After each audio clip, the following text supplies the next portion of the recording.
എനിക്ക് ഇപ്പോൾ 23-ൽ ഞാൻ നിയോഗം വെച്ച് പഠിച്ചിരുന്ന ഒരു കാര്യം, ഞാൻ നിയോഗം എന്താണെന്ന് പറയാനുള്ള, പക്ഷെ അത് എനിക്ക് റിസൾട്ട് അന്ന് 4th റാങ്ക് ആയിരുന്നപ്പോൾ തന്നെ ഞാൻ മനസ്സിലാക്കിയത് ദൈവൻ്റെ പ്രാർത്ഥനയായിട്ടൊന്ന് ആ നിയോഗം കഴിഞ്ഞ കൊല്ലം തന്നെ സംഭവിച്ചു.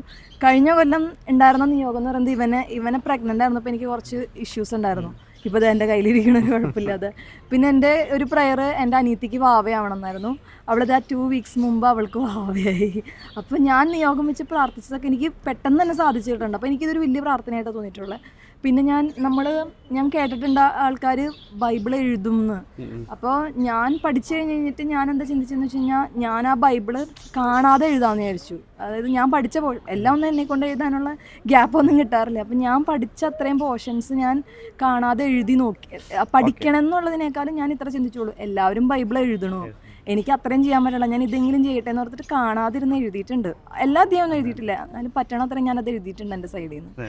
അതും ഞാൻ പരീക്ഷ എന്നുള്ളതിനേക്കാളും ഞാൻ ഇങ്ങനെ ചിന്തിച്ചിട്ട് എഴുതിയത്. അതായത് എല്ലാവരും എഴുതുന്നുണ്ട്, അപ്പം ഞാൻ അങ്ങനെ ഒരിക്കലും സ്റ്റേറ്റ് ലെവലിൽ വരണം എന്ന് എനിക്ക് ആഗ്രഹം ഉണ്ടായിരുന്നു. അത് ഞാൻ സത്യം പറയാം. പക്ഷെ ബാക്കിയെല്ലാം എനിക്ക് അത്ഭുതമായിട്ട് തന്നെ തോന്നുന്നു. ആദ്യമായി പങ്കെടുക്കുന്നു, പലപ്പോഴും ആദ്യം പങ്കെടുക്കുന്നവരാരും ഇത്ര 1, 2, 3 സ്ഥാനത്തേക്ക് എത്താറില്ല. കാരണം ഇതൊരു വേറൊരു അനുഭവമാണ്. നിങ്ങൾ എഴുതിയേക്കുന്നത് പോലെ അല്ലെങ്കിൽ ഇത്ര നാൾ എഴുതി മത്സരിച്ച പോലെ അല്ല.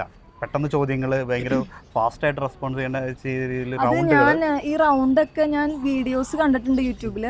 അപ്പോൾ ഞാൻ പഠിച്ചുകൊണ്ടിരിക്കുമ്പോൾ എനിക്കിങ്ങനെ വെറുതെ ഇങ്ങനെ ഞാൻ കാണുമായിരുന്നു ഞാനിങ്ങനെ ആൻസർ ചെയ്യണത്. ഈ റാപ്പിഡ് റൗണ്ടൊക്കെ അതുപോലെ ബസ് റൗണ്ടൊക്കെ ആൻസർ ചെയ്യുന്നത് ഞാൻ ജസ്റ്റ് മാനിഫെസ്റ്റേഷൻ ആയിരിക്കാം.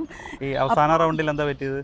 അവസാനത്തെ റൗണ്ടിൽ എനിക്ക് ജനറൽ നോളജ് ഞാൻ അത്ര നോക്കിയിട്ടുണ്ടായിരുന്നില്ല. എല്ലാം വായിച്ചെത്താനുള്ള ഒരു ഗ്യാപ്പ് ഉണ്ടായിരുന്നില്ല.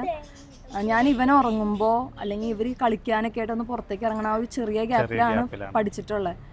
അവസാനത്തെ റൗണ്ടിലാണ് ഒന്നാം സ്ഥാനത്തിലേക്ക് വന്നതും അല്ലെങ്കിൽ അതിൽ തന്നെയാണ് മാർക്ക് കുറഞ്ഞതും ഒരു പക്ഷേ അല്ലേ. എങ്കിലും ദൈവം അത് ഇനിയും അടുത്ത വർഷമായാലും മത്സരിക്കാം. അത് ഇനിയും കാരണം ഇതൊരു അനുഭവമായി ഇത്തരത്തിൽ.